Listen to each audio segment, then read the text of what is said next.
இன்னொரு ஒரு experience film கொடுக்கறது வந்து இந்த காலகட்டத்தில் நான் இருக்கேன், சிவா அவர்கள் இருக்காங்க, எல்லாரும் இருக்கும்போது வந்து இப்போ பண்ணாமல் அப்புறம் எப்போ அப்படிங்கிற கேள்வி தான் வந்து கங்குவா வர்றதுக்கான காரணம். ஆனால் மறுபடியும் அது பாதை போடுறதுக்கு ரொம்ப முக்கியமாக இருந்தது வந்து ஞானவேல். ஞானவேல் இல்லாட்டி வந்து இது நான் ஆரம்பிச்சிருக்க முடியாது. அதை கிரீன் சிக்னல் பண்ணது வந்து ஞானவேல். பச்சைன்னு கூப்பிடலாம், என்ன வேணாலும் சொல்லலாம், விமர்சனம் பண்ணலாம், சில வார்த்தைகள் வந்து அவர் விடுவார். நான் நேகா கிட்டையும் ஆதனா கிட்டையும் காது பிடிச்சி திருக்குங்க, கொஞ்சம் வால்யூமை கம்மி பண்ண சொல்லுங்கன்னு சொல்லுவேன். பட் அந்த ஊர் கூடி தேர் இழுக்கிற மாதிரி நானும் ஒரு ப்ரொடியூசர், பட் என்னால் இது வந்து சாத்தியப்பட்டிருக்குமா, நான் அதை செஞ்சிருப்பேனா அப்படிங்கிறது எனக்கு தெரியாது. ஏன்னா இருக்கிற எல்லா நண்பர்களையும் கூப்பிட்டு இந்த படம் வருது, இந்த படம் பண்றோம் அப்படின்ட்டு யூவி கிரியேஷன்ஸ், இந்த வம்சி ஆகட்டும், பிரமோத் ஆகட்டும், ஒரு ஜெயந்திலால் கட்டால சார் பாம்பே ஆகட்டும், அங்க கேரளாவில் போயிட்டு வந்து கோகுலம் சினிமாஸ் ஆகட்டும், ஒய்ஆர்எஃப் ஆகட்டும், அதாவது தட்டாத கதவே கிடையாது. இந்த படத்தை வந்து ஒன்று சேர்க்கறதுக்காக, இந்த படத்தை நடக்க வைக்கிறதுக்காக ஞானவேல் எடுத்துக்கிட்ட முயற்சி, டெனாசிட்டின்னு சொல்லுவோம், மன உறுதின்னு சொல்லுவோம், மன வலிமைன்னு சொல்லுவோம். எனக்கு மட்டும்தான் தெரியும் அவன் மண்டைக்குள்ள எவ்வளோ போர்கள் பார்த்தான், எவ்வளோ சண்டைகள் அவன் பார்த்துருப்பான். இந்த இந்த நாள் வர்றதுக்காக 2 வருஷம் 3 வருஷம் எவ்வளோ பல்ல கடிச்சிட்டு இருந்திருப்பான் அப்படிங்கிறது வந்து எனக்கு மட்டுமே தெரியும். நீங்க ஞானவேல் எல்லாமே இல்லாம நான் இங்க இல்லவே இல்லை.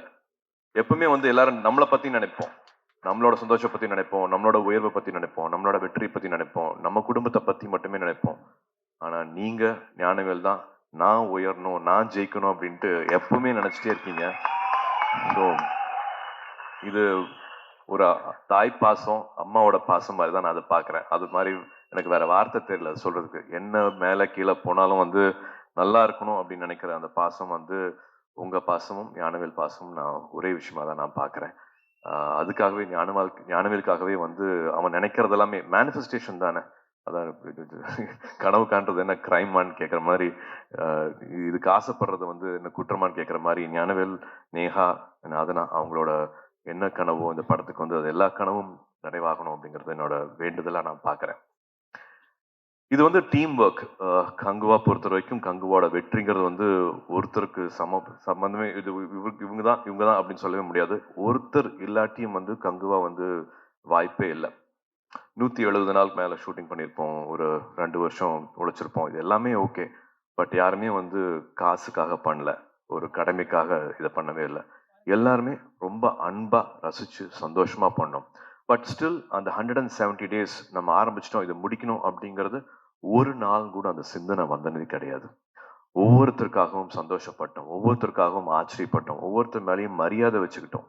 ஒரு கணவன் மனைவி இருந்தாலும் கல்யாணம் பண்ணிட்டா கூட ஆமா கல்யாணம் பண்ணிட்டோம், நம்ம இப்படி வாழ்ந்துதான் ஆகணும் அப்படிங்கிறது கிடையாது. கணவன் மனைவியை சந்தோஷப்படுத்தணும், மனைவி கணவனை சந்தோஷப்படுத்தணும், அவங்க மேல மரியாதை வரணும், அவங்க ஜெயிக்கிறத பார்த்து நம்ம சந்தோஷப்படணும், அவங்க உடல் ஆரோக்கியம், அவங்களோட everything about their life you should be happy about it, both ways.